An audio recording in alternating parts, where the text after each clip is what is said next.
एक ऐसा लड़का जिसे सिर्फ बेकार और कमजोर समझा गया, जिसे लोग सिर्फ एक कबाड़ी वाला कहते थे, क्योंकि उसका काम सिर्फ मोस्टर की लाशों के अंदर से काम की चीजों को निकालने का था, जो कि बहुत ही घिनौना होता है, जिसे किसी ने भी एक फाइटर के रूप में कभी देखा ही नहीं, जो सिर्फ दूसरों के रहम पर जीता था, जो बस गिल्ड के कोने में चुपचाप बैठा रहता था बिना किसी उम्मीद के। लेकिन आज वही लड़का सिर्फ एक बार में ऐसे एक मोस्टर को धूल चटा देता है, जिसे लोग बेकार समझते थे। आज वो दुनिया के सबसे खतरनाक डंजन में ऐसे छलांग लगा देता है जैसे कि वो सिर्फ एक खेल हो। अब सवाल ये है कि ये सब कैसे हुआ? क्या ये हमेशा से छुपा हुआ था, या किसी ने इसे एक नया जीवन दिया, या फिर दुनिया ही अंधी थी जो कि इसके असली रूप को देख नहीं पाई? कहानी शुरू होती है एन से। एन एक ऐसा लड़का जिसे अपराइजर नाम की जॉब क्लास मिली थी, जो दुनिया में सबसे बेकार माना जाता था। कोई भी उसे एक यूजलेस इंसान से ज्यादा नहीं समझता था, लेकिन एक सपने देखने वाले लड़के की तरह वो भी एक एडवेंचर बनकर अपनी जिंदगी जीना चाहता था। अब वो एक क्लिफ के सामने खड़ा है अपनी जान देने के लिए, क्योंकि उसको लगता है कि वो अपने जीवन में कुछ भी नहीं कर पाएगा। उसका सपना था कि वो भी एक दिन अमीर बनेगा और दुनिया भर में मशहूर हो जाएगा, लेकिन सच्चाई कुछ और ही थी। वो एक एडवेंचर पार्टी का सिर्फ एक गुलाम बनकर ही रह गया था।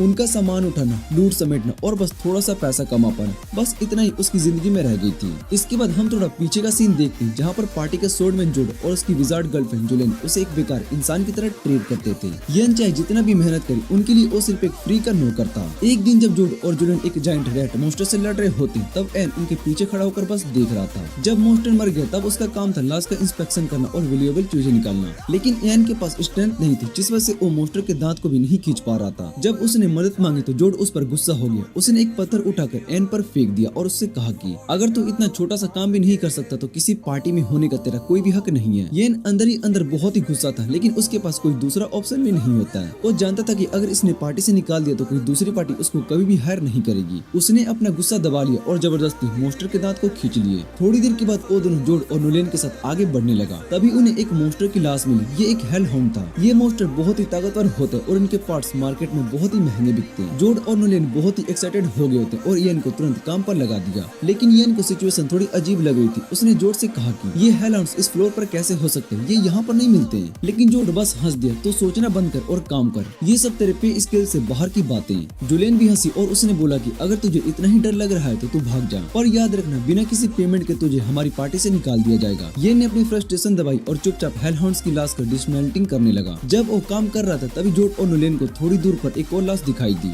जोड बहुत ही एक्साइटेड हो गई। येन चल उस लाश को अपराइज कर और उसमें से वैल्यूएबल पार्ट्स निकाल, लेकिन येन के अंदर एक अजीब सी घबराहट हो रही होती है। गिल्ड के दिए गए मैप के मुताबिक ये एरिया बिल्कुल भी सेफ नहीं था। उसने जोड से कहा मुझे लगता है कि कुछ गड़बड़ है, हमें यहाँ से वापस चलना चाहिए। लेकिन जोड चिल्लाया अगर तू अब यहाँ से भाग गया तो तेरा पैसा भी गायब हो जाएगा और साथ में तेरी जॉब भी चली जाएगी। येन के पास अब कोई चॉइस नहीं होती है। उसने अपनी सारी फीलिंग अंदर ही दबा ली और चुपचाप उनके साथ चल पड़ा। जब वो डंजन के एक और हिस्से में पहुंचे तो वहाँ पर हर जगह हेल हाउंड्स की लाशें बिखरी हुई थी। जुलेन और जोड इसे एक बहुत ही बड़ा ट्रेजर ट्रोव समझ रहे थे, लेकिन सिर्फ येन को समझ में आया था कि ये एक ट्रैप है। उसने घबरा कर कहा ये लाशें यहाँ पर क्यों पड़ी हुई है? अगर किसी एडवेंचर ने इस हेल हाउंड्स को मारा होता तो वो वैल्यूएबल पार्ट्स को ले जाते। ये सब अनटच्ड है। लेकिन जोड और जुलेन सिर्फ लूट के बारे में ही सोच रहे थे। उन्हें अंदाजा भी नहीं था कि वो किसी और का शिकार बनने वाले थे। लेकिन अफसोस, छोटी सोच रखने वाला जोड लॉजिक समझने की अकल नहीं रखता। उसने येन को गुस्से से डांट दिया, बकवास बंद कर और काम कर। लेकिन तब येन का चेहरा एकदम सफेद पड़ गया। उसने आगे उंगली उठाई और थरथराती आवाज में बोला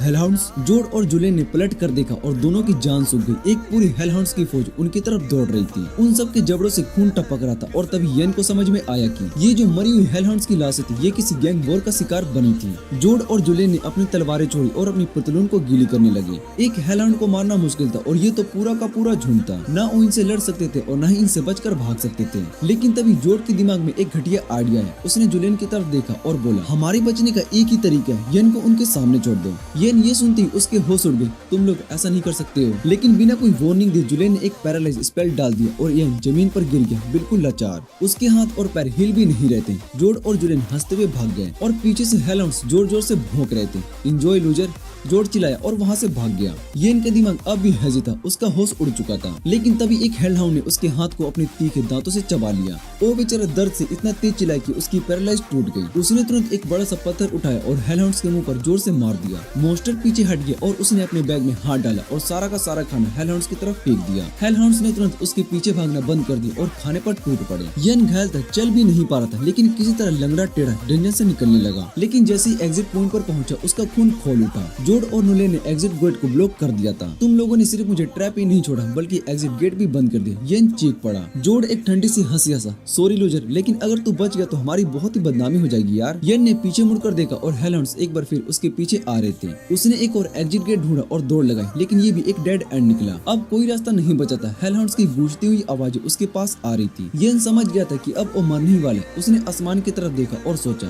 काश मैंने एडवेंचरर बनने का सपना नहीं देखा होता, काश मैंने एक नॉर्मल लंबी जिंदगी जी होती। पर अब सोचने का कोई फायदा नहीं था। येन ने एक गहरी सांस ली और पीछे मुड़ने की वजह उसने एक और रास्ता चुना। वो खुद ही क्लिफ के नीचे कूद गया। हवा में गिरते वक्त उसके दिमाग में सिर्फ एक ही सोच थी, मेरी जिंदगी भी एक लूजर की तरह चली और लूजर की तरह ही खत्म हो रही है। उसका गिरना और गिरना चलता रहा और फिर एक जोर का झटका आया। येन जमीन से टकरा गया। उसका पूरा शरीर छलनी हो चुका था, खून हर जगह था। वो मरने ही वाला था। तभी एक अजीब सी चीज हुई, लेकिन वो ग्लिच हो रही थी। कभी दिख रही थी तो कभी गायब हो रही थी, जैसे कोई सपना हो, जैसे कोई इल्यूजन हो। उसने धीरे से येन की तरफ कदम बढ़ाया और येन अभी भी होश में था, लेकिन उसका दिमाग अब धीरे धीरे बंद हो रहा था। और तब लड़की ने उसके माथे पर एक हल्का सा किस किया और उसी पल येन बेहोश हो गया। लेकिन अब उसकी आंखें खुली तो सब कुछ बदल चुका था। वो एक छोटी सी चमकती हुई मैजिकल झील में था, एक विशाल पेड़ के नीचे। उसने अपने हाथ देखे, सारे घाव, सारी चोट, सब कुछ गायब हो चुका था। उसने झील के पानी को एनालाइज करने की कोशिश की, लेकिन उसका दिमाग एकदम झटका खा गया। ये पानी तो एस रैंक आइटम था, याड्रासिल ड्रॉप्स, वो लेजेंडरी पानी जो किसी भी बीमारी या घाव को तुरंत ठीक कर सकता है। येन की जिंदगी बदलने वाली थी। येन बड़े पेड़ को ध्यान से देखता है और उसे एहसास होता है कि ये याड्रासिल है, वर्ल्ड ट्री, जो कि अनंत माना उत्पन्न करता है। वो हैरान रह जाता है क्योंकि जितना उसे पता था, दुनिया के इकलौता वर्ल्ड ट्री बहुत ही साल पहले मुरझाकर गायब हो चुका था। माना सिर्फ वर्ल्ड ट्री से ही मिलता था, लेकिन जब वो खत्म हो गया तब लोग भी माना का यूज करते थे। इस वजह से स्कॉलर्स को लगा कि और भी वर्ल्ड ट्रीज होंगे और उन्होंने बहुत ढूंढा पर कभी भी सफलता नहीं मिली। ये पेड़ इतनी गहराई में छुपा था, विश्वास नहीं होता। येन सोचता है। उसका मन भर आता है क्योंकि इस पेड़ ने उसकी जान बचाई थी। वो धीरे से उसके तने को हाथ लगाता है और शुक्रिया कहने लगता है। तभी उसे हल्की सी आवाज सुनाई देती है, जैसे कोई धीरे से बोल रहा हो। वो आसपास देखता है पर कोई भी नहीं होता। उसे लगता है कि शायद से वो कोई भ्रम था।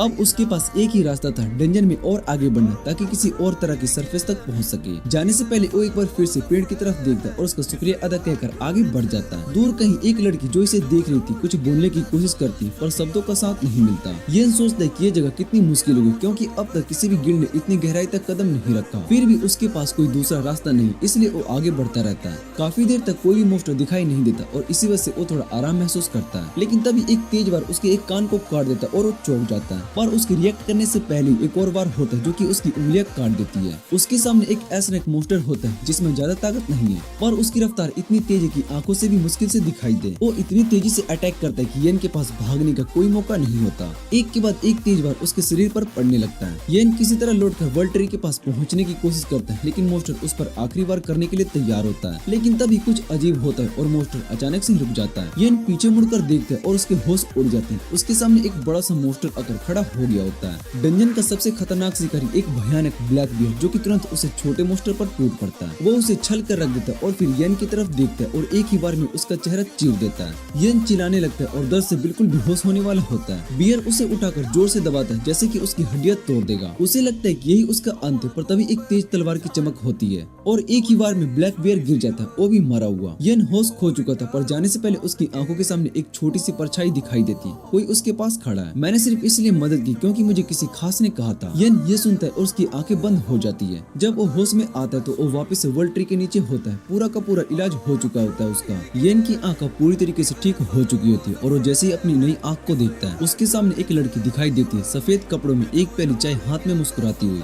उसकी खूबसूरती को देख येन बस वहीं का वहीं रुक जाता है, जैसे वो कोई झाड़ू हो। वो अभी भी उस लड़की को देख ही रहा होता है। तभी उसके पास एक छोटी सी लड़की आ जाती है और वो बोलती है कि उसके बारे में कोई अजीब सोच मत रखना। एन नहीं समझ पाता है कि वो क्या कह रही है। और ये छोटी सी लड़की जो कि बिल्कुल फ्लैट है, आखिर में एक खूबसूरत लड़की को अपनी बेटी क्यों बता रही है। लड़की गुस्से में देखती है, मेरी बेटी के लिए ऐसा मत सोचना और ये चाय पियो, इसने तुम्हारे लिए ये बनाया है। उसके कहने से पहले जबरदस्ती वो एन को चाय पिला देती है, लेकिन चाय वाकई में लाजवाब होता है। तभी एन को पता चलता है कि ये छोटी लड़की असल में यूर्सुला, वर्ल्ड ट्री की गार्डियन है और जो खूबसूरत लड़की उसके सामने खड़ी है उसका असली नाम यूरी है, पर वो यूर्सुला की बेटी नहीं है। उर्सुला साफ कह देती कि उसे किसी की जान बचाने में कोई रुचि नहीं है, लेकिन सिर्फ यूरी की जिद की वजह से उसने डंजन में आकर येन की मदद की। येन अब भी इस बात पर अटका होता है कि यूर्सुला वर्ल्ड ट्री की गार्डियन है। तभी यूर्सुला एक और सच बताती है कि इस दुनिया में 9 वर्ल्ड ट्री है और हर एक की अपनी एक गार्डियन होती है जो कि उसकी सुरक्षा करती है। लेकिन असली झटका तब लगता है जब यूर्सुला बताती कि यूरी असल में एक इंसान नहीं बल्कि वर्ल्ड ट्री की आत्मा है। यूरी को शुरू से उर्सुला ने संभाला, इसलिए उसे अपनी माँ बताती है। येन बिना सोचे बोल पड़ता है कि यूरी वाकई में बहुत ही खूबसूरत है। यूर्सुला तुरंत उसकी तरफ गुस्से से देखती है, अगर तूने उस पर लाइन मारने की कोशिश भी की तो मैं वो तेरी आंख निकाल दूंगी जिससे कि मैंने मुश्किल से बनाया है। ये सुनकर येन को याद आता है कि उसकी उसकी आंख तो बियर ने खराब कर देती। यूर्सला उसको समझाती कि वोल्ट्री की बूंदी उसके घाव को भर सकती लेकिन नई आंखें नहीं बना सकती। तभी यूरी ने चाहा कि यन दोबारा से देख सके और भी मजबूत बन सके। इस वजह से यूर्सला ने एक खास आंख बनाई जो कि वोल्ट्री के एक हिस्से से तैयार की गई थी। ये सुनकर यन पूरी तरीके से शौक में आ जाता है और यूरी से पूछते तुम मेरे लिए इतनी चिंता क्यों कर रही हो। यूरी धीरे से मुस्कुराती है और वो कहती है क्योंकि तुमने मुझे शुक्रिया अदा किया था। यन इस बात का मतलब नहीं समझता और उर्सुला उसे समझाती है कि लेकिन जब यूरी ने उनकी जान बचाई तो किसी ने भी उसका धन्यवाद नहीं किया। इसके बजाय जब उन्हें पता चले कि वो वर्ल्ड ट्री है तो उन्होंने उसकी शाखाएं तोड़नी शुरू कर दी। इस वजह से यन का सिर्फ एक छोटा सा थैंक यू भी यूरी के लिए बहुत ही बड़ी बात थी। यन फिर से यूरी का शुक्रिया अदा करता है उसकी जान 2 बार बचाने के लिए और यूरी हल्की से लाल पड़ जाती है। लेकिन तभी यूर्सुला उस मोमेंट को बिगाड़ देती है और वो कहती है कि अब जब तुम ठीक हो गए तो हमारे घर से निकल जाओ। लेकिन यूरी बोल पड़ती है कि अभी नहीं, अगर ये ऐसे ही बाहर गया तो ये वहीं पर मर जाएगा। यूरी अपनी माँ से गुजारिश करती है कि वो यन की मदद करे। वो इतनी जोर से रोती है कि यूर्सुला मान जाती है। ठीक है, इस बेवकूफ को मरने से बचाने के लिए मुझे कुछ करना ही पड़ेगा। यूर्सुला फैसला करती है कि जब तक यन इतना स्ट्रॉन्ग नहीं हो जाता कि वो खुद से डंजन से बाहर निकल सके तब तक उसको ट्रेनिंग करेगी। कि खुद से डंजन से बाहर नहीं निकल सके तब तक उसकी ट्रेनिंग करेगी। यूर्सुला बिना किसी वार्निंग के उसे सीधा डंजन में खींच ले जाती है। यन अभी भी ये सोच रहा होता है कि मुझसे ये ट्रेनिंग नहीं होने वाली है। यूर्सुला उसे एक अंधेरी कॉरिडोर में लेकर जाती है और वो कहती है कि आगे देखो। यन अंधेरे की तरफ देखता है और वो बोलती है कि ये जगह मेरे फ्यूचर से बहुत ज्यादा अंधेरी है। यूर्सुला उसके सर पर एक छोटी सी चपाट लगाती है, चुप कर गधे। फिर वो समझाती है कि उसकी लेफ्ट आंख में वर्ल्ड ट्री की पावर है और अगर वो ध्यान लगा तो वो सब कुछ देख सकता है। यन ध्यान लगाने की कोशिश करता है लेकिन उसका ध्यान सिर्फ यूरी की तरफ चला जाता है और तभी सब कुछ एकदम साफ दिखने लगता है। यूर्सुला बहुत ही खुश होती है। अब तक तो तू बस अपनी आंख का 1% भी यूज नहीं कर रहा था।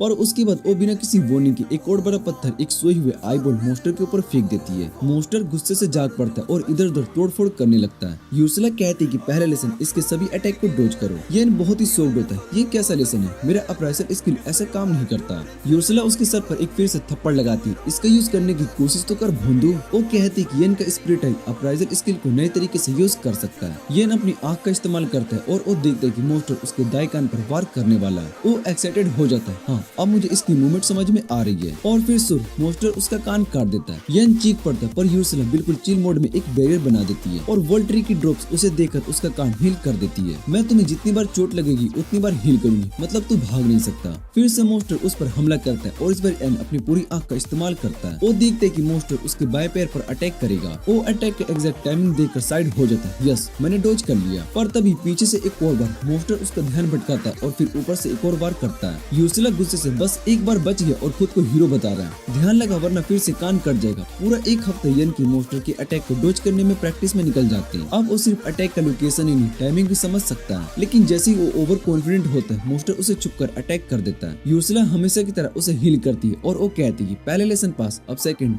ट्रेनिंग स्टार्ट होती है। असली ट्रेनिंग तो अब शुरू होती है। यूर्सुला अब सीधा चैलेंज देती है, अब तुझे इस आई बॉल बैट को हराना होगा। यन तुरंत बोल पड़ता है कि मेरी जॉब क्लास कॉम्बैक्ट के लिए सही नहीं है। यूर्सुला उसके सर पर जोर से थप्पड़ मारती है और वो बोलती है कि रोना बंद कर और ये ले। वो वर्ल्ड ट्री की एक शाखा तोड़कर उसे देती है, इसे वेपन की तरह यूज कर और अपने दुश्मन को हरा। यन सोचता है कि अब जब वो मॉन्स्टर के मूवमेंट को देख सकते हैं उसे हरा पाना आसान होगा। लेकिन जैसे ही वो अटैक करते उसे एहसास होता है कि उसके अटैक मॉन्स्टर तक पहुंच ही नहीं रहे। वो यूर्सुला से पूछते कि मुझे कोई और टिप्स दोगी। यूर्सुला उसकी तरफ देखती है, खुद सोच स्पिरिट आइज का यूज कर। यन ध्यान से मॉन्स्टर की मूवमेंट्स को ऑब्जर्व करते हैं और तभी बिना किसी वार्निंग के उसका अप्राइजल स्किल अपग्रेड हो जाता है। अब वो मॉन्स्टर की हर एक मूवमेंट को स्लो मोशन में देख सकता था। जैसे ही मॉन्स्टर अगली बार अटैक करने के लिए आगे बढ़ता है यन उसे एक ही काउंटर अटैक में जमीन पर पटक देता है। वो खुद हैरान रह जाता है, मैं इतना स्ट्रॉन्ग कैसे हो गया। पर तभी ठप यूर्सुला उसे एक जोर से कराटे को उसके सर पर देती है। बस एक ही मॉन्स्टर को हरा दिया और अपने आप को हीरो समझने लगा। अब अगला टास्क इस फ्लोर के सभी आई बॉल बैट्स को हराओ। यन तुरंत काम पर लग जाता है और जितनी जल्दी यूर्सुला ने सोचा था उससे भी पहले सारे मॉन्स्टर को खत्म कर देता है। यूर्सुला अब उसे नया लेसन देती है, अब तुझे मॉन्स्टर की एबिलिटीज को देखकर उसको कॉपी करना है। यन तुरंत मना कर देता है, ये तो नामुमकिन है। यूर्सुला, हाँ ह्यूमंस के लिए नामुमकिन, लेकिन स्पिरिट आइज के साथ तू ये कर सकता है। यन सोचते है कि कोशिश करके देखनी चाहिए। वो मॉन्स्टर को घूरने लगता है और तभी उसी मॉन्स्टर की सुपर एक्सेलरेशन एबिलिटी मिल जाती है। एक पल के लिए उसका दिमाग फटने वाला महसूस होता है, जैसे उसके अंदर बहुत ही नई इन्फॉर्मेशन आ गई हो। यूर्सुला तुरंत कहती है कि अब इस स्किल का यूज करके दिखाओ। यन रेडी होता है, देखती जाओ। वो स्टार्ट पोजीशन में आता है और फिर एकदम तेजी से भागता है, जैसे मेरा दोस्त मेरे से खाना छीनकर भाग जाता है। पर तभी सब कुछ चौपड़ देता है। उसकी स्पीड इतनी तेज होती कि उसकी मसल्स उसका साथ नहीं देती और वो सीधा जमीन पर गिरता है। उर्सुला उसके ऊपर हंसती है और वो वर्ल्ड ट्री के ड्रॉप्स हील कर देती है। दोबारा ट्राई कर। येन अब कंफ्यूज हो जाता है, पर मेरी बॉडी इस स्पीड को हैंडल नहीं कर सकती। उर्सुला, इसलिए अब तू तब तक प्रैक्टिस करे जब तक कि तेरी बॉडी उसको बर्दाश्त करना ना सीख ले। एक के बाद एक बार वो दोबारा से भागता है, गिरता है, उर्सुला उसे हील करती और वो फिर से रिपीट। हजारों बार ये सब होने के बाद एक दिन उसका शरीर इस स्पीड की आदत डाल लेता है। अब उर्सुला उसके सामने नया चैलेंज रख देती है। अब तुझे मेरी एबिलिटीज को अप्राइज करना होगा। येन बहुत ही एक्साइटेड हो जाता है, मुझे क्या सीखना है, और बिना किसी वार्निंग के उर्सुला एक फायरबॉल सीधा उसके मुंह पर छोड़ देती है। येन शौक में चिल्लाता है, ये क्या था? उर्सुला हंसकर कहती है कि मुझे ये सीखना है कि बिना किसी स्पेल चेंट किए मैजिक कैसे कास्ट करते हैं। येन तुरंत अप्राइज करने की कोशिश करता है, लेकिन उससे पहले एक और फायरबॉल सीधा उसके मुंह पर लगती है और वो एक मीडियम रोस्ट बन जाता है।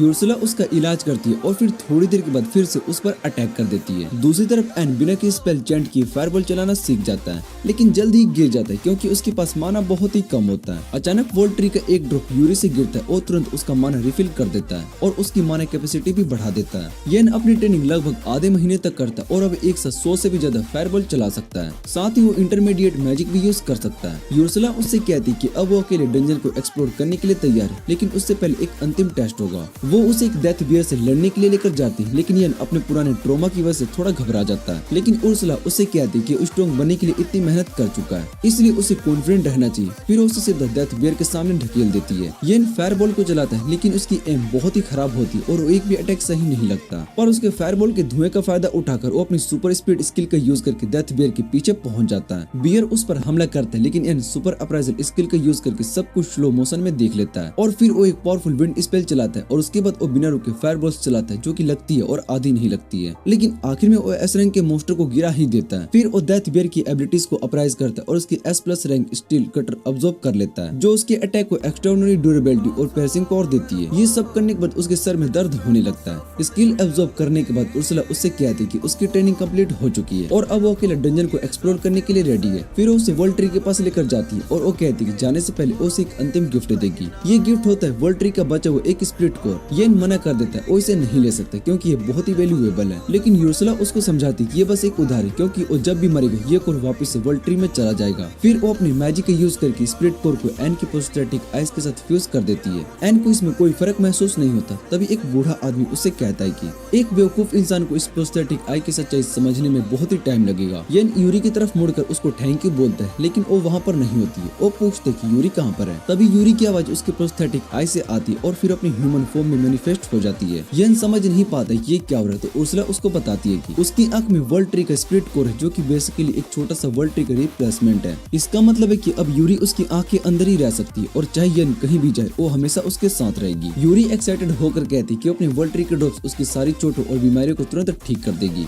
येन इसके लिए थैंकफुल होता है, लेकिन फिर भी वो उर्सुला से पूछता है कि क्या उसके लिए वर्ल्ड ट्री का एक स्प्लिट उसके साथ लेके जाना ठीक होगा। उर्सुला बिना किसी वार्निंग के उसे एक जोर से ड्रॉप किक मार देती है। वो चाहती थी कि यूरी किसी रैंडम इंसान के साथ ना जाए, लेकिन साथ ही उसे ये भी पसंद है कि यूरी नई दुनिया घूमे और नए दोस्तों से मिले। इसी वजह से उसने डिसाइड किया कि वो उसे येन के साथ भेजेगी, क्योंकि चाहे वो कितना भी बेवकूफ है लेकिन दिल का बहुत ही अच्छा है। येन कसम खाता है कि वो यूरी का ध्यान रखेगा। उर्सुला उससे कहती कि बेहतर होगा कि वो अपनी कसम निभाए। फिर वो उसके हाथ पर एक ग्लोइंग टैटू बनाती है जो कि इन्फिनिट स्टोरेज स्पेल होता है। उसके बाद वो एक स्प्लिट सोर्ड को निकालती है जो कि उसने यूरी की दी गई रॉ मटेरियल से बनाई थी और कहती है कि उसे अपने स्टोरेज में डाल ले। लेकिन स्टोरेज में डालने से पहले ही उर्सुला ने बिना किसी वार्निंग के उसके सीधे आंख में छुरा घुसा दी और